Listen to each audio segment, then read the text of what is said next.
Welcome to the premiere debut edition of the Rest Stop. I'm Brad Restituto. I'm your captain, and thank you for coming along for the ride.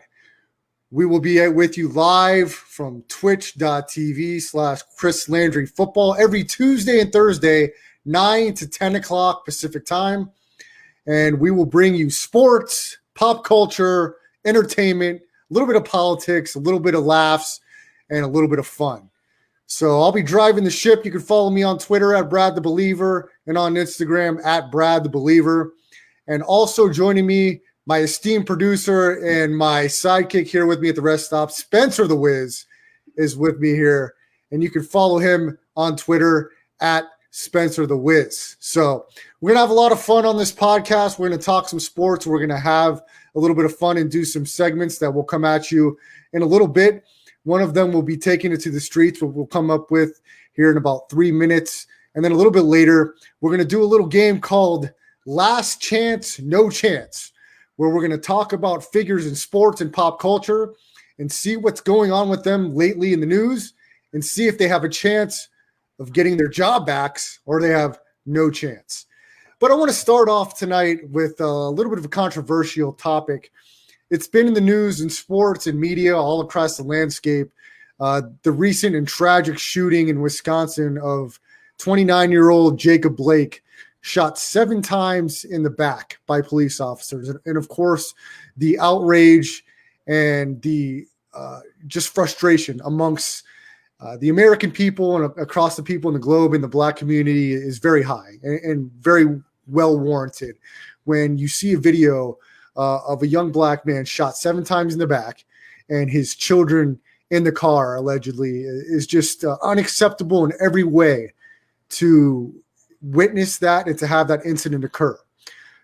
But I want to make it very clear, especially, and I know this is a little unique coming from a white male's perspective, but in general, a Black man in this society, any man or woman in America, any interaction you have with police, the number one rule when you're on their turf in the streets is to comply with orders.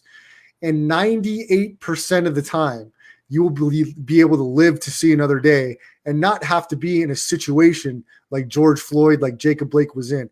All you have to do is comply with police. And Blake in the video was running away from the police or walking away and going into his car when he was shot 7 times in the back. I'll never be okay with that. I'll never be okay with police abusing their power. But also you have to remember and be rational on the flip side, and the fact that anytime you're in police domain, which is on the streets, and you're being asked questions, whether right or wrong, or you're being asked to do an order, the most important thing to walk away from that situation in one piece and to be in your best position to fight another day is to comply with orders. In a lot of these situations, we see people resisting arrest, not complying with police orders, and they end up in situations that are disadvantageous and a lot of times fatal, especially in the landscape this day and age of police, of civil unrest and politics. It's such a touchy time. No matter if you're white, Black, male, or female, if you're in a situation in the streets and you're having an interaction with a police officer, the best thing to do is comply, yes sir, no sir, until you have your day in court, if it's something to that extent. Spence, I mean, I know this is a situation none of us like to see. It's completely tragic, and everybody has the right to be upset. But I'm just trying to balance out the conversation and not taking sides, but just the basic aspect of when you're dealing with cops. The most important thing to do in order to get through that situation, especially when you have kids in the car, is comply with whatever the officer is asking you to do at that point in time. Yeah, no, without a doubt. You do have to comply to an extent, but we were talking about this before, and I do want to be devil's advocate at the very least. There have been situations where cops are using illegal chokeholds. We saw the man, I forget his name, unfortunately, who was illegally selling cigarettes and ended up dying because he was choked to death from an illegal chokehold. So there is the worry for anyone that if you comply, you never know what happens on the ground. You don't know like if they're prejudiced against you and they could accidentally choke you out and kill you, so that is the counter argument to that. But even beyond that, I'll tell you, since I was in the military, I got I went to basic training. Obviously, I got training on this thing, and from an analytical point of view, I will say this. So I guess it's a bit of a unique point of view. Not a lot of people can say that they have this point of view. Is that the officers handled this extremely poorly, the situation. Yes, I'm sure they were verbally with him. You can't really hear the audio, at least from the video that I saw. So I'm sure they were telling him to get on the ground. But the thing is, they allowed him, I think there were 4 officers around. They allowed him to walk around the hood of the car while being so close to him in like grabbing distance. And that's at that point, that's what I've been taught. If someone's not complying, you got to grab them and put them to the ground, because you don't know what's on them. They could have weapons like in their clothing or whatever. And especially if he's going to go into his car. And even when he opened his door, your first reaction should never be to shoot. That to me made no sense. I mean, it just calls upon this extremely poor training between them. Grab him with your hands. I mean, he can't do much otherwise. You outnumber him 4-1. I mean, he's not some sort of like crazy gunslinger. It's not like he had distance on you. You're within grabbing distance, like I said. So, I mean, there's so much to unpack about this, but the ultimate outcome should have never been to shoot him 7 times in the back. It should have never escalated to that point or situation. They didn't even try to use non-lethal force to begin with. And that I don't understand, because I don't think the call to begin with was some sort of like, hey, this guy's armed and dangerous, to my knowledge. Yeah, if you're just joining us, that's Spencer the Wiz. I'm Brad Restituto, and thank you for joining us on our debut episode 1 of The Rest Stop. It'll be coming at you every Tuesday and Thursday live, 9 to 10 o'clock Pacific time. And we just got done talking about Jacob Blake, the unfortunate incident in Wisconsin where he was shot in the back 7 times by cops. And of course, that's a big talking point in the sports world right now. The Toronto Raptors even came out and said that they were considering boycotting game 1 of the next round of the playoffs against the Boston Celtics. Spencer, I know you saw some of this comment. I don't think that's going to happen. I think it's a lot of talk. I don't think any teams or players are going to be in a position to really make that stand, although it'd be quite the statement to make. I don't think they're going to follow through with it. It's a very powerful statement, without a doubt, obviously. And my philosophy for any sort of protest is that the only effective ones when they deal with money.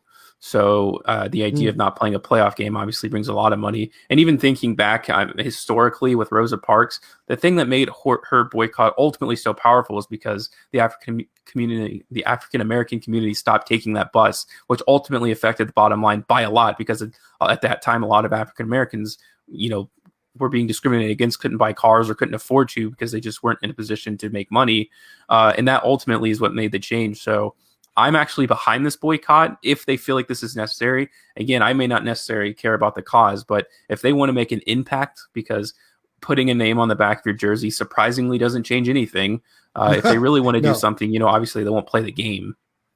Then look, Spence, I agree with you. I think if they had the balls to make this big of a decision and actually follow through with it, it'd be one of the biggest statements we've seen in the history of sports. Because I can't remember the last time in a playoff situation or any big time situation, a professional sport boycotted because of a civil situation.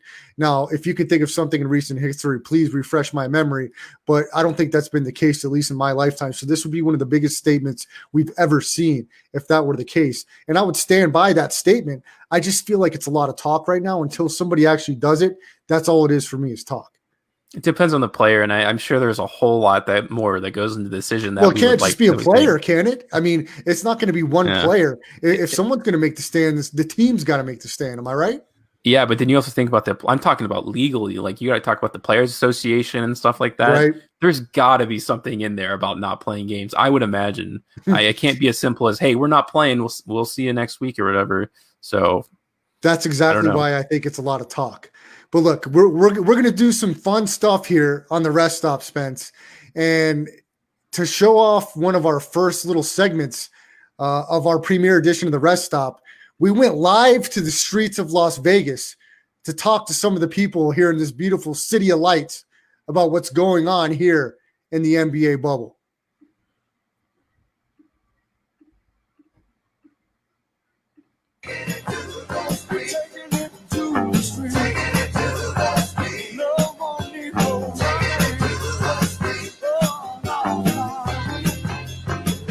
The rest stop, Brad to believe it here, live on Fremont Street Experience. I got Big Rob here. It's the rest stop, Brad to believe it here with Tasha. We're down here live at the Fremont Experience in Las Vegas. The rest stop, Brad to believe it here, down in the famous Fremont Street, Las Vegas, downtown. And I'm here with Zach. What's your name, my man? Steve Cater with a K. Steve Cater is in the house. This is the rest stop. We're down here on Las Vegas, Fremont Street. I got Jeff with me here. During this whole lockdown, we've been without sport. You've been missing sports? Yes. Are you a sports fan? You're a sports guy. Oh, absolutely. It's killing me, man. It's killing me. Are you familiar with the NBA bubble? I mean, yes. Yes, Okay. I am, yeah. Did you know that they have a snitch line where the players and coaches, they can call an 800 number, and if somebody, a player or coach, is breaking protocol or not wearing their mask, they can call and get ratted out. I heard something like that. I didn't know it was with the NBA. I thought it was like with professionals.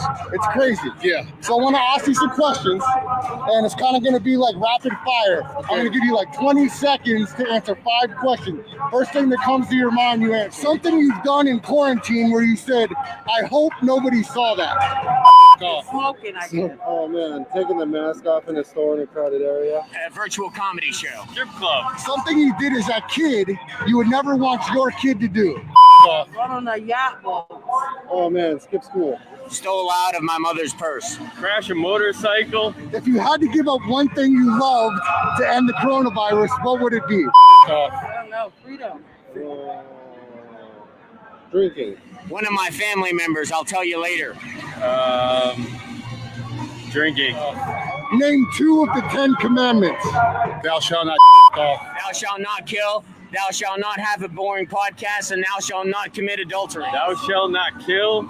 Thou shalt not commit adultery. What's the capital of Nevada? Damn, Las Vegas. There you go, there's Rob. Las Vegas. Awesome. Is it Carson City?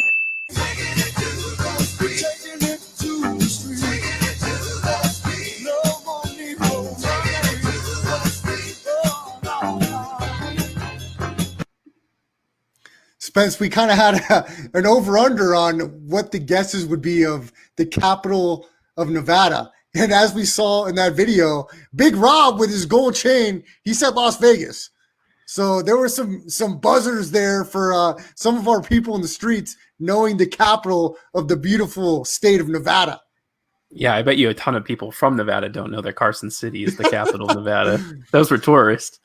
Yeah, there was a few tourists, but a few people from California. So look, we're going to do some stuff like that. That was our first edition of taking it to the streets. And you know, Spencer cut up some good video. I know I got some feedback. The video was a little blurry. We'll try to get it straightened up for the next time. But we're going to take it to the streets every now and then and see what the beautiful tourists and locals here of Las Vegas have to say about the current events going on. And the Fremont lockdown is always the best COVID-19. place to go for that. What's that? I said Fremont's always the best place to go for the There were some up-to-date characters. Did you opinions. see Big Rob with that chain, Spence? He When was I the saw him, best. I said we had to get him. Now, my mom was pretty ticked off at me because she said I wasn't wearing my mask right. Well, maybe my mask wasn't completely right, but Big Rob didn't have a mask on at all. No, he did not. A lot of people actually did not. No one was enforcing it. So in case anyone's wondering what's going on Fremont Street, nobody cares. Although they did care about my tripod for filming. That was very important to the security officers. So that way, Yeah, the security officers came up to you, Spence, and said you could not have your tripod.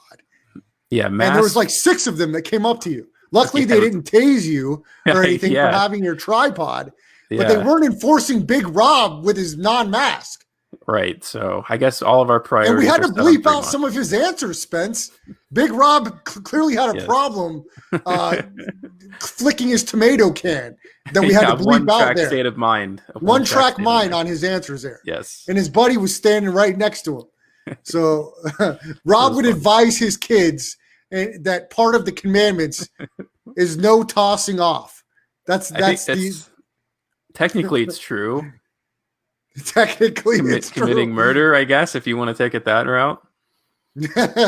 So yeah, there were some people that got their drink on. We weren't quite at night. This was in the eve of the nighttime, like around 5 o'clock. So still light out, but still it was on the edge of having the freaks coming out down in beautiful Fremont Street, Las Vegas.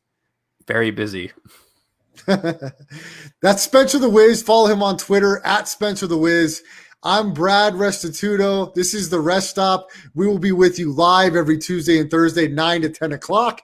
And if you want to check out, make sure you go to twitch.tv/Chris Landry Football. And you can check out all the podcasts and podcast forums, Apple, Spotify. If you go to Chris Landry conference call at chrislandry.com to check out all of our great content and podcasts. Spence, the NBA playoffs in full effect. The first round, we've had a few sweeps, and then tonight, the Los Angeles Clippers kind of took control of this series as they blew the doors off the Dallas Mavericks. They scored 154 points. Kawhi Leonard, I believe, finished with 32.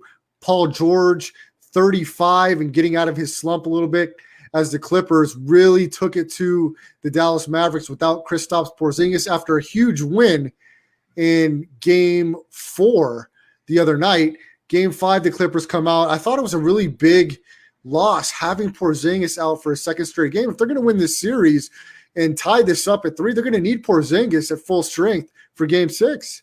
It's the story of Porzingis' career, isn't it?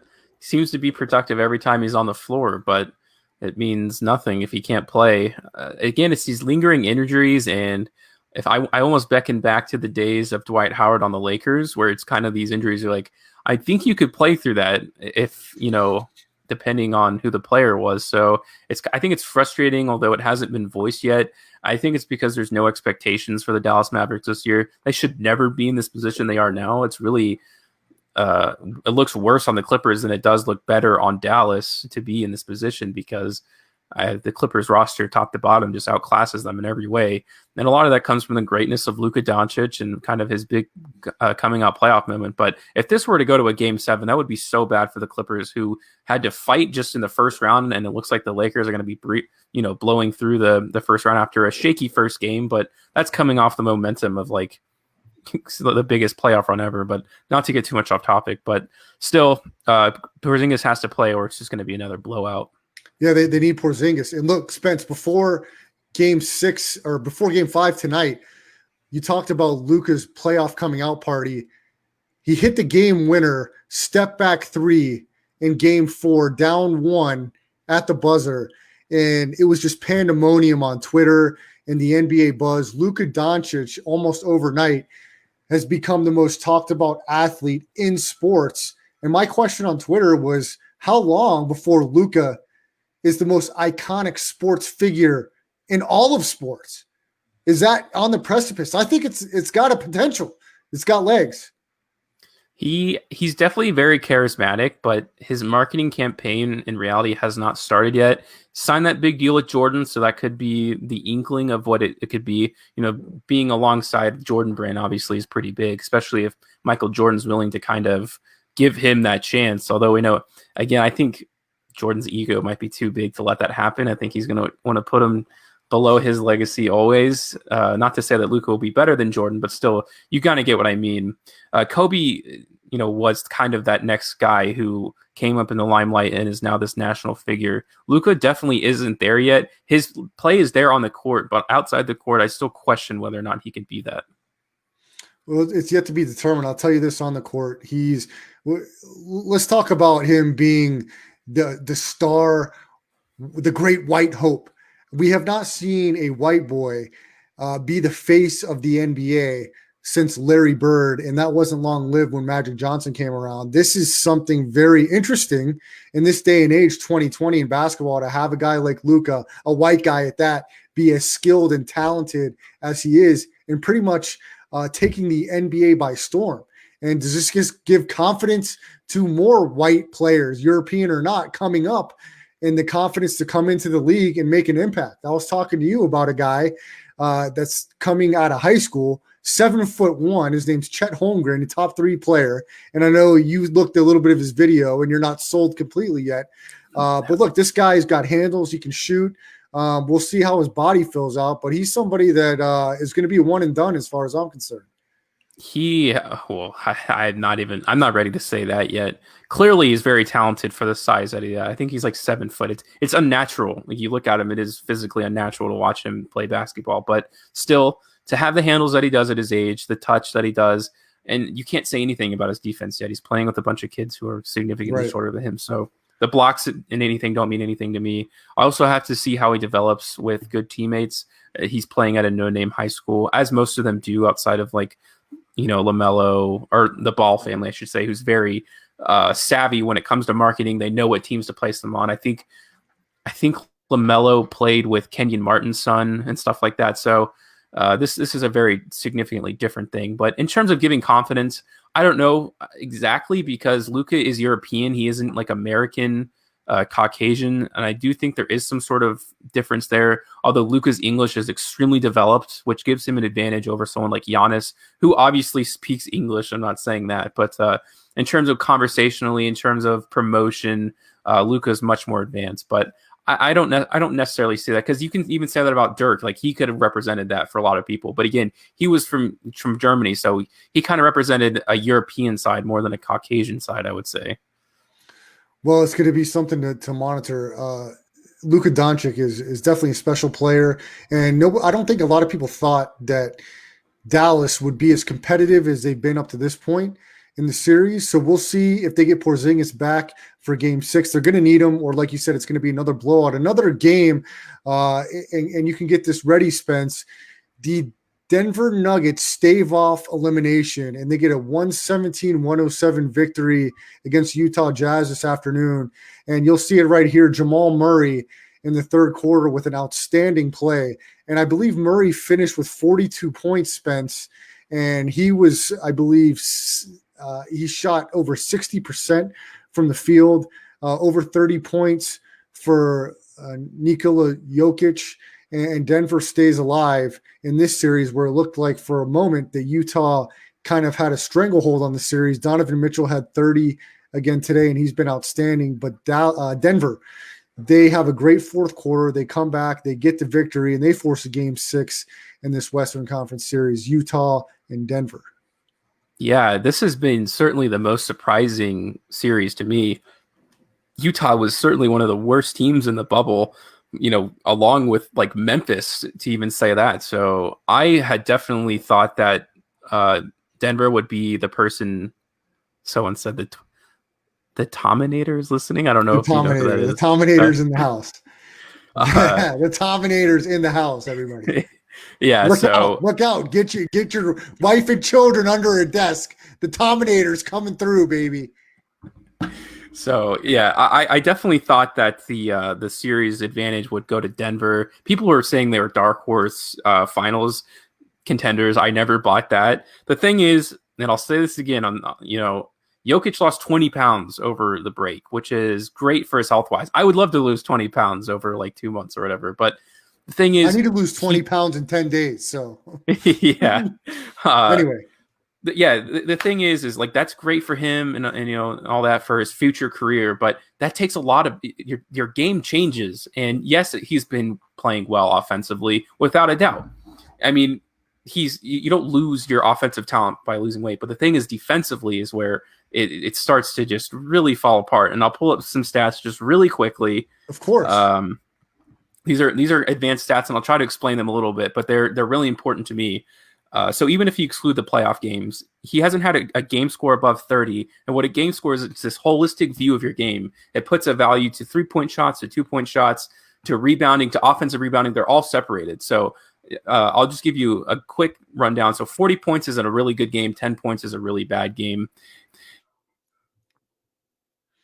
All right, Spence, we lost you there. You got disconnected. So hopefully you'll be back here in a minute. Spence was about to give his analytic breakdown of Denver and Utah, as Denver forced the Game 6 today, getting the victory 117-107 over the Utah Jazz. And while we're waiting on Spence to come back, the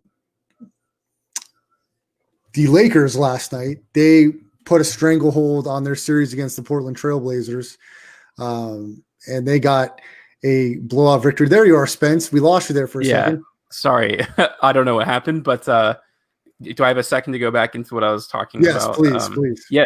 Okay. So, like I said, 3-pointers are worth more than 2-pointers. It's pretty obvious. Steals, offensive rebounds are worth more than defensive rebounds. So I won't go into the formula. It's very complicated, but I saw a really great article where people break down and they like take out certain points of the equation to make it make sense. So in any case, like I said, 40 is really good. 10 is really bad. He hasn't scored above 30 once yet in a game score. He's averaging 16 and a half. He also has a defensive rating around 140. You want that number to be as close as 0 to possible. He was in the top 10 percentile of defensive rating, which is not very good on the bad side of it. The Nuggets are also allowing the second most points in the paint, along with the most second points chance in the bubble, which is really, really bad. And that has to fall on some level on your center, I would say.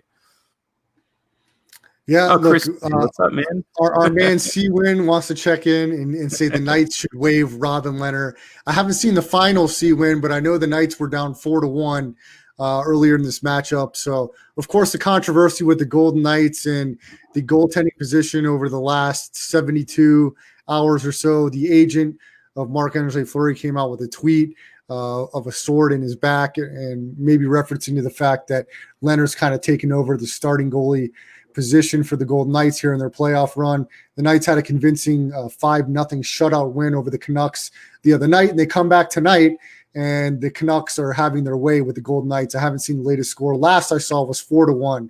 So C-Win checks in and says Robert Leonard should be waived. C-Win, I want to ask you, since you're listening, we were going to talk about this, okay? The Republican National Convention kicked off last night, and the great Herschel Walker of Dallas Cowboy lore spoke on behalf of your guy, your man, the great orange one, the Donald, and said he's a friend of the Donald and he's a great man, not a racist. So, I mean, we got to go with what Herschel says. The Donald's not a racist. The National Convention of the Republicans is kicked off and we're ready to roll. From what I saw on Twitter, it looked like the whole Trump clan was ready to speak tonight. So I know you're fired up about that, C-Win.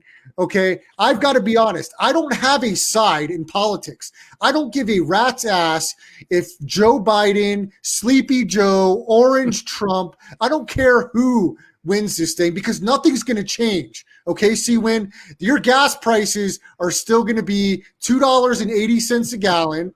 Okay, that's going to be a fact. There's going to be a lot of facts that aren't going to change too much, regardless of what dummy is headboarding this, what we call White House chief of command. Okay, so that's just how I see it coming down.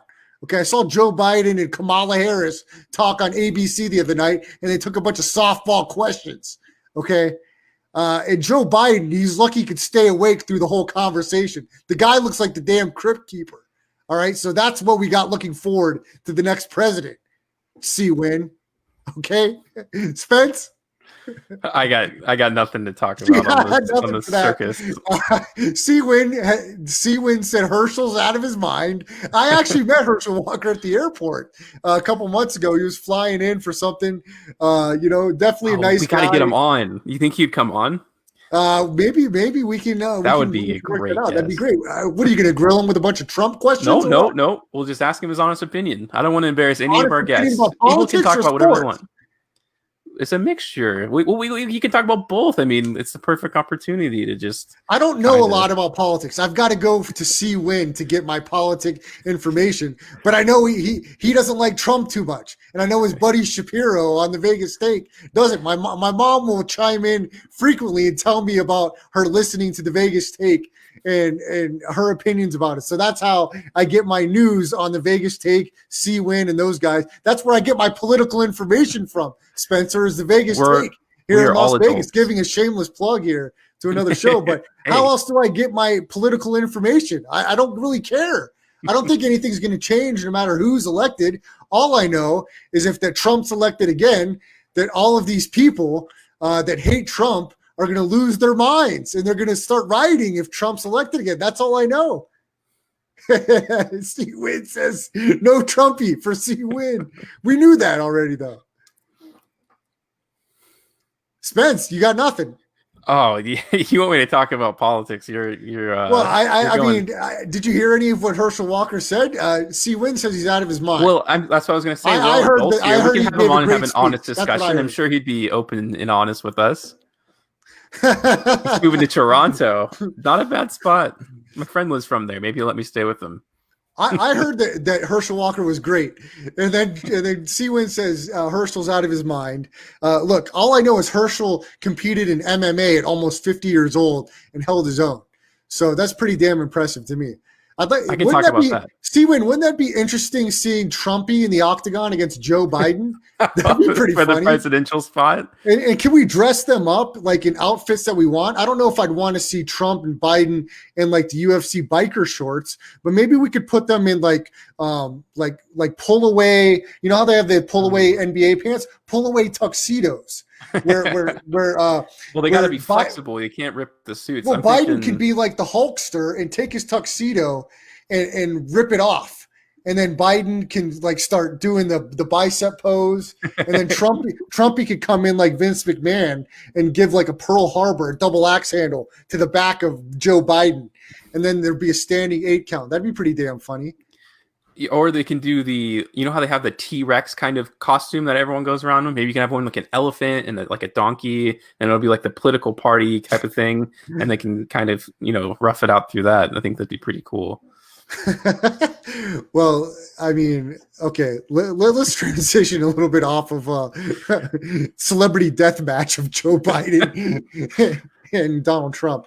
But we were talking a little NBA playoffs, and let's go to yesterday's game. As I really thought the Portland Trailblazers, Spence, I thought they were going to have a really good opportunity to take control of this series. I thought they were the better team, and I was completely wrong, because after game one, the Lakers really found their shot. Anthony Davis took over, LeBron took over, and they have a really strong stranglehold 3-1 in this series, blowing out Portland the last 2 games. And we just found out here in the last few hours that Damian Lillard will miss game 6. Or is it game 5? Game 5, correct? Game 5. It's game 5. He'll miss game 5 with a right knee injury, and that really spells doom for Portland. No Lillard, I don't know that they're going to be able to win this game. No. I mean, that would be crazy. It would be like a perfect trap bet, I guess, if they're the NBA is trying to make a few extra bucks on the tin hat side. But no, in reality, they have no chance. And to the idea that the Trailblazers were a better team than the Lakers, not really. It was an awkward matchup without a doubt. Having that guard position that the Lakers really just don't have without Rondo, and also Avery Bradley is gone as well. They're top 2 defenders at that position, so it was more of an awkward matchup. But at the end of the day, having LeBron James and Anthony Davis is better than having Damian Lillard and CJ McCollum, and I think we've seen that. Also, the Trailblazers are just terrible on defense, so that has also shown through. I've got to go to C-Win's board here. I'm sorry to switch up. C-Win, you have Trump versus Biden in the octagon. Biden plus 175. I mean, damn, C-Win. You must have a lot of faith in Joe Biden. The guy is so decrepit looking. And the 6'4", 250-pound Donald Trump, who is in his peak, it seems like. He plays golf a couple times a month. He's still in great shape. I think he'd have his way with Biden. How would Biden possibly have a chance to win? This is like McGregor-Mayweather numbers you're giving.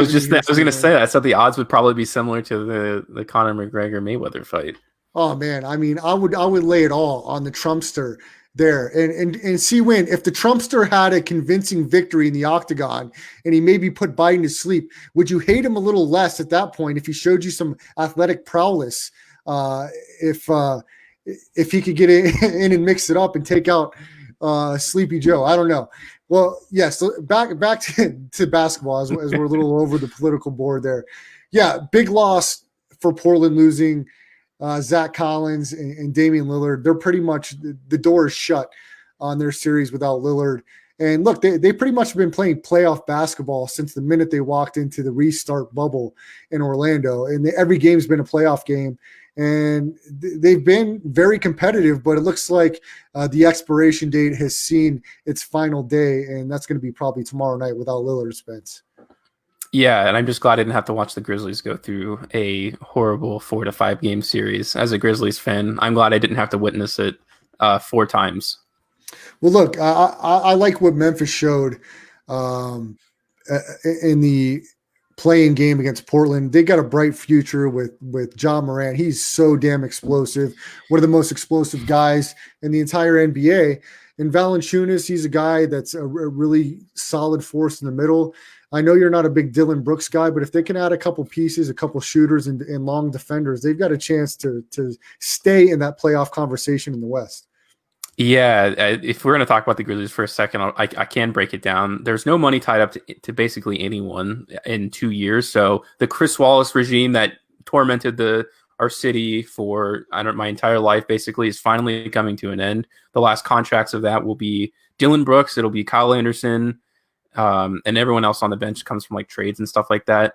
The core is good. I love Grayson Allen. We got that in the Mike Conley trade. Jonas Valanciunas obviously is like a 20-10, if not 30-20 guy, like on any given night, which is insane. John Morant has his ups and downs, but he's a rookie. Like, what can you really expect? He's, you're never going to get a Luka Doncic type of player, and every draft is impossible. Jaren Jackson obviously was playing amazing and tore his meniscus. They're going to have to get rid of Dylan Brooks at some point. That's just going to have to be that way. They have to find a small forward that's desperate. That's a desperate need. I was thinking Brandon Ingram, but he's a restricted free agent. They have to pay max money for any sort of talent is the thing. So what did Chris Wynn say? But yeah, I'm obviously it's a good spot. Grizzlies are going to draft Jordan Nwora. Is that who they're going to draft? In the second round. They don't have a first round. You're playing GM. You know who they're going to draft. That's yes, good. That's good. If you're just joining us, thank you all for joining us here on the premiere of the Rest Stop. We will come to you every Tuesday and Thursday live, 9 to 10 o'clock Pacific time. And we're going to have some fun on this Rest Stop podcast. And Spence, we're going to do a little thing that I like to call Last Chance or No Chance. And we're going to talk about people in the sporting world, in the world of pop culture and entertainment that have done some dumb things. And if they have one more chance to get their job back, or they have a last chance, they're done. No chance. Hit it, Spence. Number 3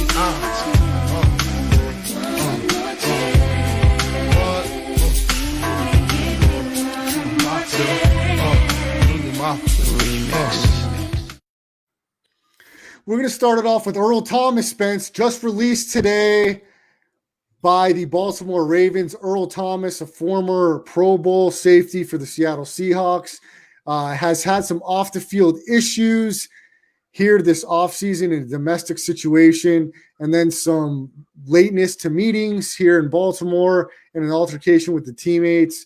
Earl Thomas, does he have a chance with another team?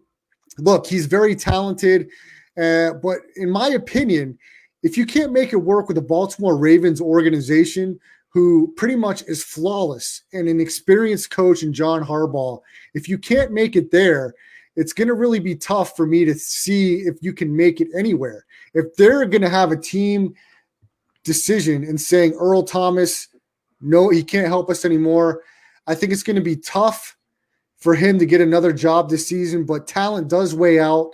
And I'll say one more chance, Spence. I'll give Earl Thomas one more chance.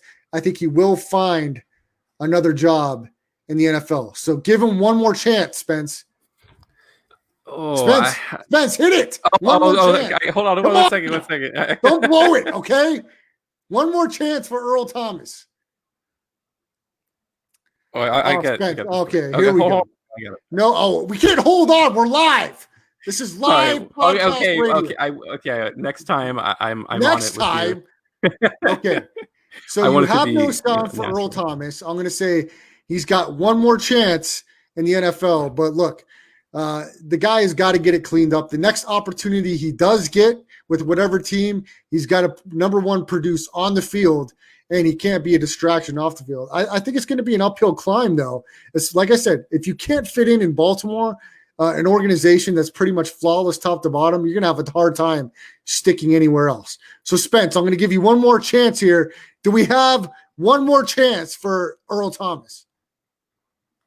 Just give me a chance. Just give me a chance. What about my uncle? Did you give him a chance? So Okay. one We'll more move. We'll move on to Tom Brenneman. Yes. Former announcer of the Cincinnati Reds, of course, was in controversy because he had a hot mic and statements that were, I guess you would you call them anti-gender? Or, I don't know how. Anti-LGBTQ plus. Yeah, so he wasn't very good in his hot mic slippage there. And in the landscape this day and age with sports and everything, you can't make slip ups like that. So for Tom Brenneman and his comments, Spence, no chance that he gets another opportunity to broadcast in Major League Baseball. No chance. No chance. No chance yeah, I say for Tom Brenneman. He's done. I also agree on that front. The thing is, when you have a hot mic like that, it's not like you accidentally say that. He was saying this to whoever he was talking to in the booth, I'm assuming. Like that's a part of his everyday vernacular, which makes it so much worse. You know, he can say he's going to go to, I don't know, training or something like that. Yeah, it's a homophobic slur. That's the correct term for that. It's just not acceptable, and you know that's who he is off mic. It's too late now. You can't go back off of that. All right, our next guy, last chance or no chance, Darius Geis, Spence. Darius Geis in the news again. Some former students at LSU are coming out alleging Darius Geis of rape. He's former second-round pick of the Washington Redskins, recently released by the Redskins. He had a domestic dispute with somebody in his inner circle, his wife or girlfriend, and the Redskins immediately released them, especially after the the whole issue with the Redskins changing their name, now the Washington football team, and then Darius Geis right in having that situation. I don't know, man. He's a young guy, and you would think one more chance, but Spence, I'm going to go no chance. No chance for Darius Geis, especially with these newest allegations of possible rape. No chance. I say there's definitely a chance. The football has had a slew of players who have had the exact same thing happen to them, and nothing happens to it. So we can even go through so many different sports. Let's talk about the Sacramento Kings coach, Luke Walton. He sexually assaulted someone. He's still the coach of the Kings. You want to stick in football? Let's talk about the Giants kicker a few years back. Got caught multiple times with domestic violence. He was still the kicker for so many years until he stopped making field goals, of course. You want to talk about Adrian Peterson, beat his kid. He's still in the NFL. If you're talented enough in the NFL, there's no consequences. The only exception to that would be Ray Rice. That was at the end of his career. He was already on his way out anyway, so there wasn't really a reason to hire him back for one season of mediocrity. Does the landscape this day and age of it really being a more sensitive society each and every moment than it was the day before, is that going to play a factor on, and especially at the running back position, a position that is not what it used to be in the NFL? Running backs are a dime a dozen. Darius Geis really also has injury issues. The guy doesn't see the field as it is. So I think all these things play a factor into, is he going to get another shot? I say no. Yeah, but who's the Browns running back? He was released from, I believe, the Chiefs for beating that woman. I can't think Kareem of his Hunt. name. Kareem Hunt. He's another one of those guys he's good, but so is Darius Geis, I guess, on the same level. And that's the point I'm trying to get at. That if you're decent enough at football and you turn enough eyes, it's so easy to find another job and just rebrand yourself saying, "Oh, I've changed," blah blah blah blah blah. Spence, you talked about the Grizzlies earlier in the NBA draft, and we've talked sports earlier. And speaking of draft and draft picks, we talked about Chet Holmgren, the kid from Minnesota that's got the potential to be a top pick when he comes out. But when will we see college sports again? That's the question. We have a big question mark in the landscape of college sports. It's hard to even talk about recruiting and guys that may be players, especially in college basketball, because now you have the NBA that has designated the G League to have guys straight from high school be able to play in the G League. There's so many more options from the NBA level to have guys come in and play professionally right away without having college sports and really not knowing, kind of having a blueprint of when we may see college basketball, but not knowing for sure how's that going to affect some potential college basketball players that we're going to see going from high school to play college. How's that going to affect the landscape of college hoops? Yeah, I mean, you got to talk about the logistical side first of college basketball if it happens. Now, you can say there's going to be a bubble, which is fine, but it's not like the NBA. First of all, they don't have a players union, so it's going to be much harder to make that arrangement possible. Second of all, they have class. They're in college. None of them go to class anyways, technically. Yes, you can say there's online learning, but just think about how much more difficult that is than the NBA. I guess they don't play as many games, so maybe it's possible, but where are you going to put all these kids? There's a lot more than 32. Like, there's 32 NBA teams. We're talking about hundreds of programs, and do you only play Division I? Is that fair to Division II? It does make things a lot stickier. And also, okay, I don't think there's going to be a college basketball season. I'll just say that. So what I'm thinking is going to happen is they're either going to come from high school and they'll do, the whole kind of James Wiseman thing. I guess theoretically he would have played the season, but you kind of had that speculation. I think you're going to see a ton of guys that goes overseas because other countries have handled this significantly better. And also with professional leagues overseas, they're not in school, which also makes things much easier.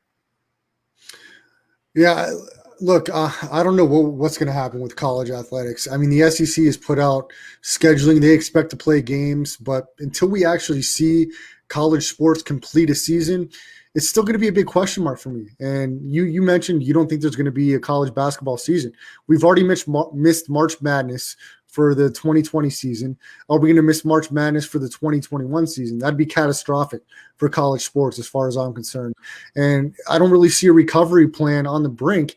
If that happens, it's going to be very tough. You're going to have to drop a lot of programs. A lot of programs have already been dropped. And for the dominoes continue to fall in college athletics and pretty much have to pray and hope that football and basketball get back to a sense of normalcy in players and fans participating to generate some of that revenue. It's going to be a tough uphill battle to climb. You're already going to have a decline in admissions from college students not being able to have the college experience. And that's going to be different based on your region and location because some places are allowing students on campus, some places aren't. So it's going to be kind of a regional thing, and it's going to be interesting to see how that shapes up. And it's really got to be a scary proposition for colleges because the more that players have options, which they do in the NBA, in which we don't know what that's going to look like from a football perspective. Right now, they don't have a lot of options to play otherwise besides college. But The Rock and his group just bought the XFL. Can they be smart and utilize that as maybe a fielding ground for young athletes trying to make it to the pros? It's possible. And why not put that competition out there? It could be detrimental for college sports, though. Oh, gosh, that would be insane for football if a bunch of college kids went to the XFL. Obviously, The Rock would be pretty excited about that. But again, you have to have a bubble situation. I think that's proven now at this point to have a successful season. Baseball's falling apart at the seams. Like basically every week, at least one team a week is testing positive. And yeah, like you said, basketball has just way more options and it's just significantly better. Football is just such one of those unique sports that isn't played around the world, and basketball is growing so fast. And I'll say this, I did want to mention this from a college student perspective. I am in my last semester of college, but all of this has proven how much we as students and athletes are just being used, basically. That like the whole structure of all this, which we're not profiting off at all, they're the ones making the billions of dollars. Like, I think it makes them realize how much they depend on us, and it makes us realize how much they're using us, which is kind of sad that everything's falling apart because they can't make money off of us. Look, it's going to be interesting to follow. Spence, as we're wrapping things up here on our premiere debut edition of the Rest Stop, let's go into the the NBA playoffs. We talked a little bit earlier. It looks like the Lakers may close the deal on Portland tomorrow night. We mentioned earlier the possible protest of the Toronto Raptors game 1 against the Celtics, but that's going to be an interesting series, Spence. Boston currently sits as a plus 130 underdog in that series. Arguably, Toronto's the team that's played the best representing the Eastern Conference in these playoffs. They look like they haven't missed a beat without Kawhi Leonard, and they're playing excellent team basketball. Nick Nurse won Coach of the Year, and they are playing as well as anybody. How do you think that series matches up? I agree with the Vegas line. I give the slight edge to Toronto. Yes, it depends on the extent of Kyle Lowry's ankle injury, which he may be like on the court playing, but if it's something that's agitating him, I think that would be enough to kind of tip the series. And I've said this before, like Tatum obviously is the key to the entire series mostly. And we've seen him have 2 for 18 games. And it happened in the beginning of the bubble. Everyone's like, okay, who cares? The first game back, blah, blah, blah. Had another one of those games against Philly. And while that's fine against Philly, who were without Ben Simmons and also just a horribly constructed team, but that's not going to fly against Toronto, as we both know. That's enough to, let's say he has that in a game 7. That's it. You can't go 2 for 18 in a game 7 like that. So it'll be interesting to see if he lives up to the bill, because Brad Stevens is a great coach, but Nurse is, they have the most well-coached team in the league. They are well prepared to beat anybody. Yeah, look, this is going to do it for our debut edition of the Rest Stop. I want to thank my man, Spencer the Wiz. I want to thank everybody that listened and commented. C-Win, Double C, Cassandra Cusino, Taryn, Tominator, Audrey Hartz. I want to thank everybody for listening to our debut episode. Make sure you keep tuning in every Tuesday and Thursday live, 9 o'clock Pacific time. We're going to do some fun stuff like we did today. Last chance, no chance, taking it to the streets. We're also going to have some good interviews lined up throughout the duration of our podcast. So make sure you follow us on Twitter at Brad the Believer, at Spencer the Wiz, and on Facebook and on Instagram at Brad the Believer. We're going to post some clips from the show, from the podcast, and we're going to give you updates on some of the interviews we're going to have down the road. We're going to keep it fun. We're going to keep the conversation flowing where sports, entertainment, politics, where they all collide, and we're going to give you our take. We're going to entertain you the best that we can. So thank you for listening tonight. And that signs off from us on the Rest Stop. I'm Brad the Believer, Spencer the Wiz. We'll see you Thursday live at 9 o'clock.